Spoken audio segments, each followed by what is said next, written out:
Triton, hark! A lighthouse yonder. Ain't that right, Murray? We're gonna show you how to make it. So come on then, landlubber. Let's get to it. First things first, let's have a quick tour.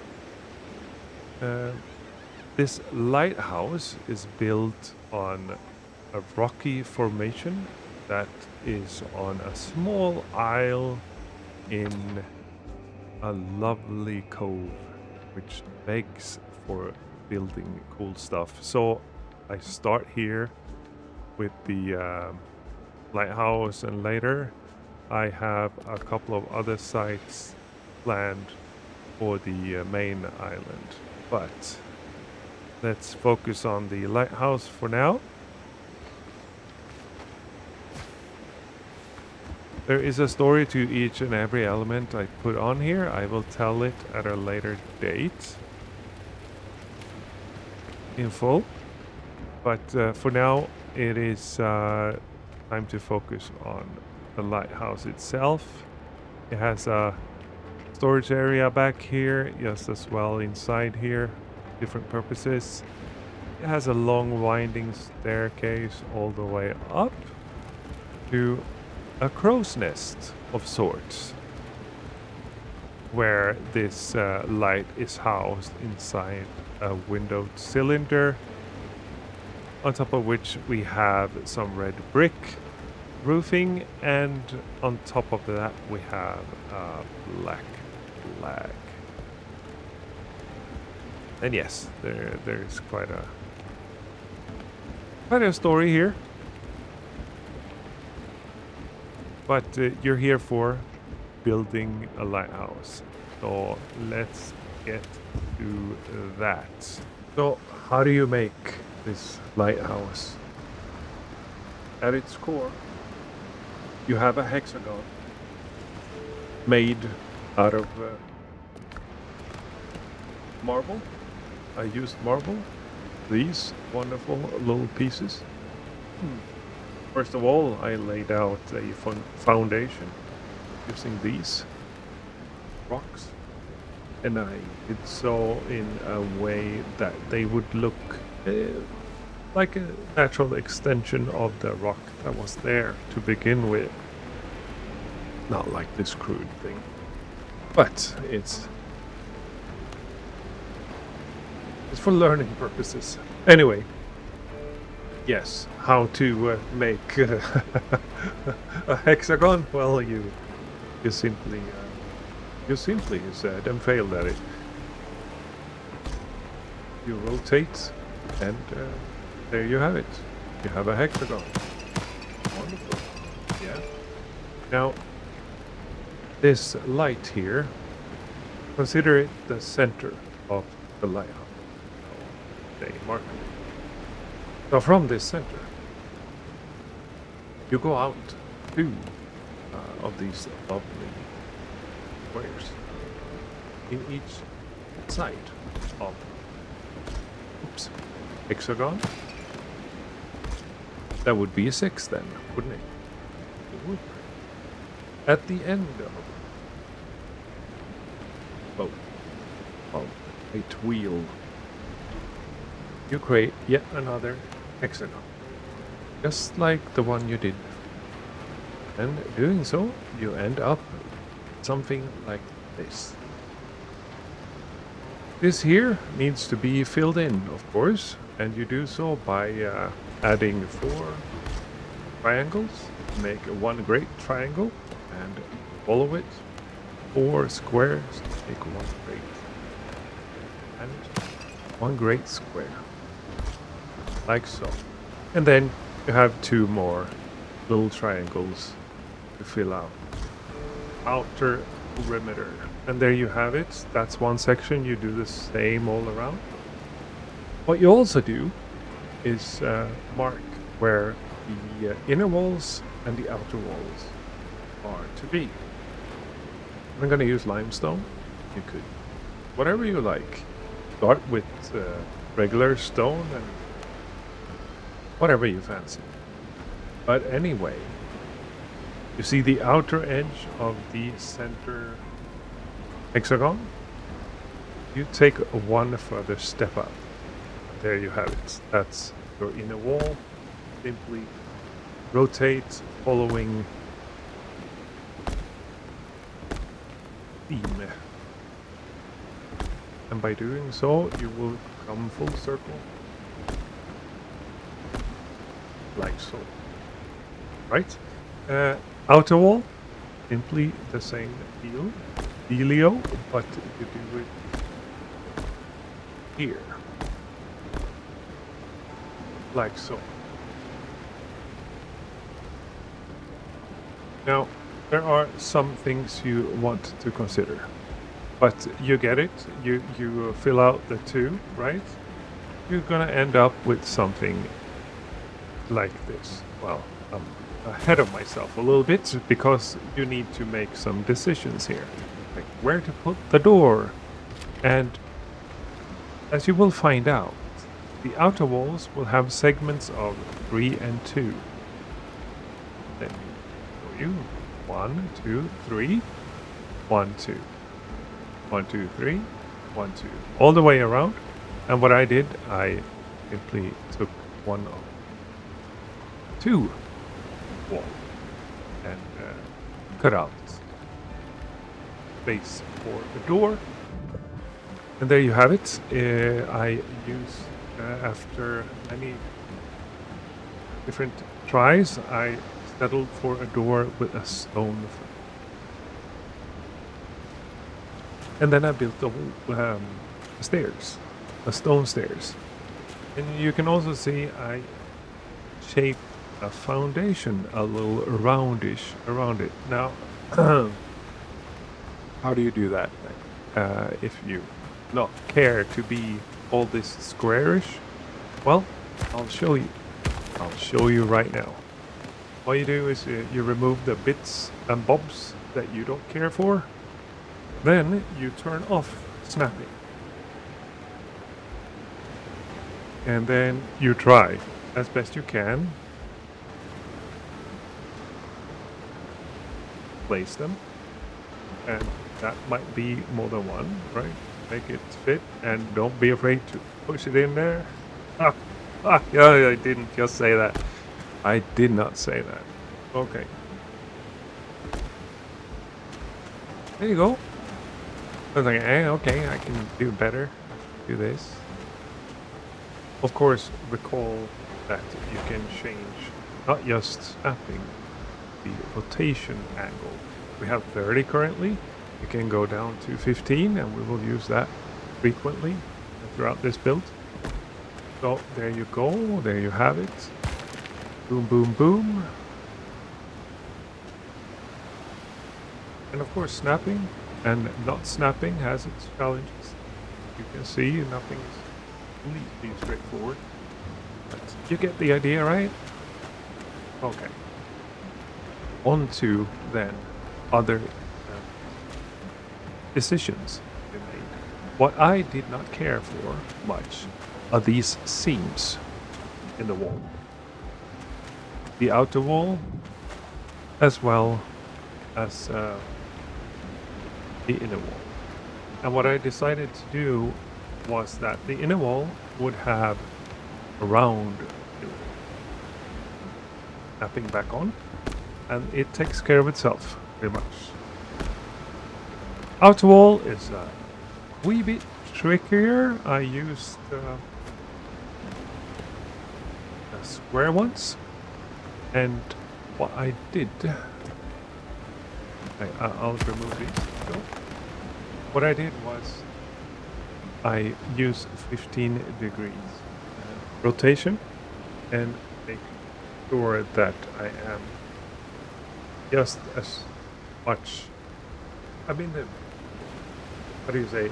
I'm in the middle. The rotation is leaving as much edge on one side as the other. That's what I'm trying to say. And then just finish it up like so. Okay. Other decisions I made. The obvious one is stairs. how to make stairs happen like this. It is finicky, I tell you that much. But the whole build is, at least the one we're looking at, it goes a full circle of stairs like this. And as you can see, they are not perfect.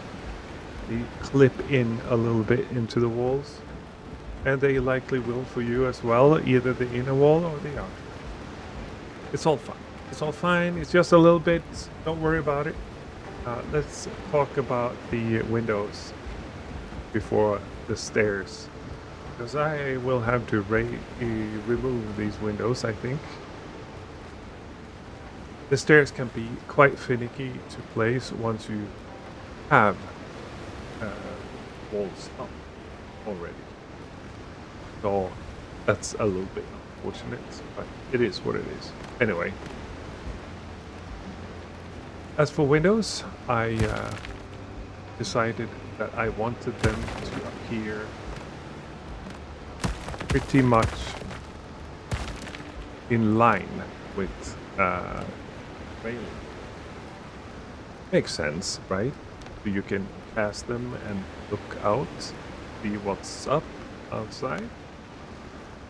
So let's recreate this somehow. There we go. Make some room for the window. I mean, this is not perfectly. I see that. And I see the railing here. But hey, it's gonna be hidden. What I also did was I added an extra beam here. It helps hiding stuff, sure. It also looks a little cool. A little extra jutting out, just like these pillars do. Also, one fact about that, if you want these, what they were called again, arch beams, you need to place them before you place the window, not the other way around, because if you try the other way around, you won't be allowed. Right? You will go, no, that's ugly, man. I will not let you do this. Not on my watch. And maybe they are right. It's up to you. So, how to place these then? Well, if you look, I took snapping off, and the base of it is as well as I could eyeball it out at the center of the corridor. Let's remove it. Let's see if we're lucky. We may not be so lucky, punks. We may have to raise this wall. As in, destroy it. To be able to place stairs. Stairs. Okay. Well, let's see if we're lucky or not. I doubt we are. It will, of course, try to snap all kinds of ways to the inner or outer wall, and might be inclined to go, yeah, sure. I'm not. So I will now try to align these stairs with both. Let's go with that. Very good. Actually, better now. We can correct ourselves a little bit, but then again, I see it will cut into the inner wall. Either way is fine. No, not gonna notice much. Right. So my tip here is to, once you place a segment, then you raise both inner and outer walls, including adding the pillars. You don't need to rush the windows, but the walls need to come up. Otherwise, it will be a bit tricky for you. Don't raise them further than the stairs, right? And then we just go along and place another set of stairs. I will press V to get a better angle. That helps. And then it's all about finding Dude, it's not being nice to me. Snapping on, I needed snapping on. It's only the first piece that you have snapping off on, and then there you go. See? You simply do as such. We're done. Once more. And sure, you can do this all the way up, and then run around along the stairs and try to raise the walls, but you might not actually reach them from that far up. So a bit by bit is what I recommend you do. All right, so eventually you're gonna come up here, right? And you have raised the walls to the same level as the end of the stairs. Now you need to lay out a foundation for top floor to walk on. You use the same kind of patterns as you did when you started this whole thing, with a hexagon in the middle and 2 squares out from each side, followed by a hexagon at the end of them. This time you will likely have to work in reverse, because there is nothing in the middle to attach to anything. Of course, if you raise the inner walls, you will have those. And if we look at how far they go until the first square of each side, followed by the inner hexagon. So you can simply add the squares from the inner walls, and then the hexagon in the middle, and fill it out between. And then you know by where the squares are that you need yet another square on the outside, followed by hexagon. And so on, and so on. Let's look at an example of this that I made. So here we come, and I decided that I want the inner floor to also be marble, but everything outside should be wood. Right. But it's still the same thing. You have the center hexagon followed by 2 squares, and then followed by the second hexagon, just like we did in the beginning. And after that point, the rule is kind of simple. Where you ended with a triangle, you continue with a square. Where continue with a triangle. And then you keep alternating depending on how far you want to go out. Right, so that the only other thing to consider here is to rotate if you go with wood. If you make sure that you align the rivets planks so it looks nice. No matter. Alright, so let's say we have finished this whole section, and now we want to build the actual lighthouse of the lighthouse, the top, where you either put a signal fire, or what's it called, the other one? I keep forgetting. A bonfire, yes. I chose a bonfire, and why? Because that way I could have Dr. Galen, or John for that matter, walk upstairs and look like a crazed lighthouse watcher. So how did I build the lighthouse top part? I raised the walls one more segment, and then I added once again these arch beams I left through so that one can walk inside, feed the fire. On top of these, I added a window. And the window, it was the tall window. And you simply do that for each segment, that is entrance. And then if you like, you can just pop another one on top of that. Like so. Oh, I ran out of wood. Okay. Remove this then.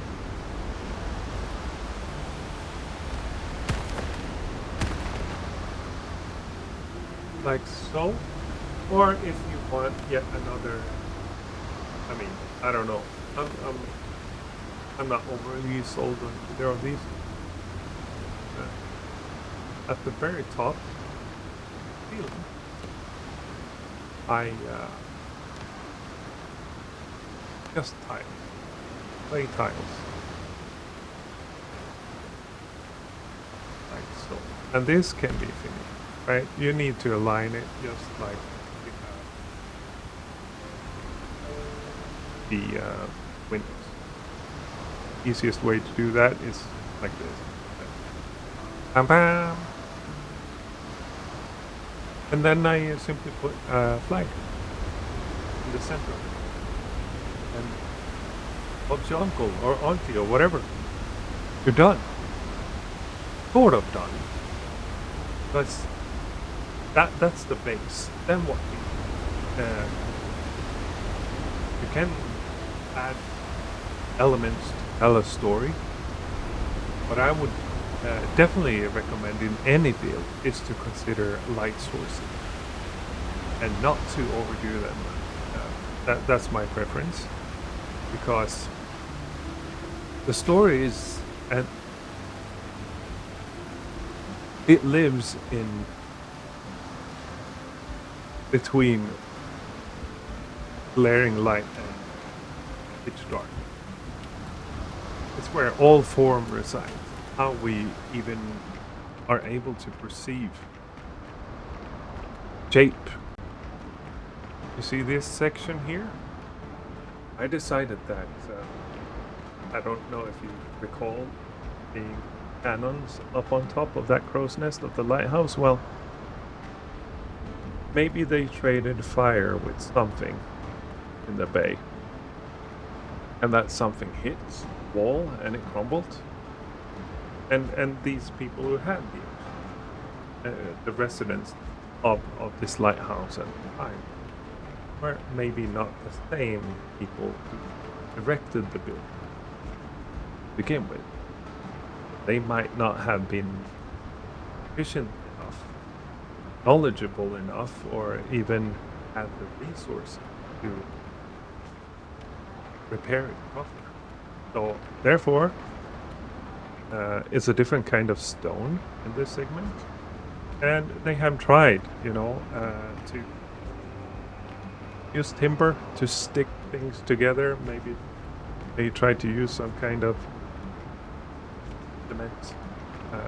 It really didn't work out, and it has crumbled over the years. There it is. I can show you here on the outside. The reason why I put that light is for it to shine the cracks in the wall.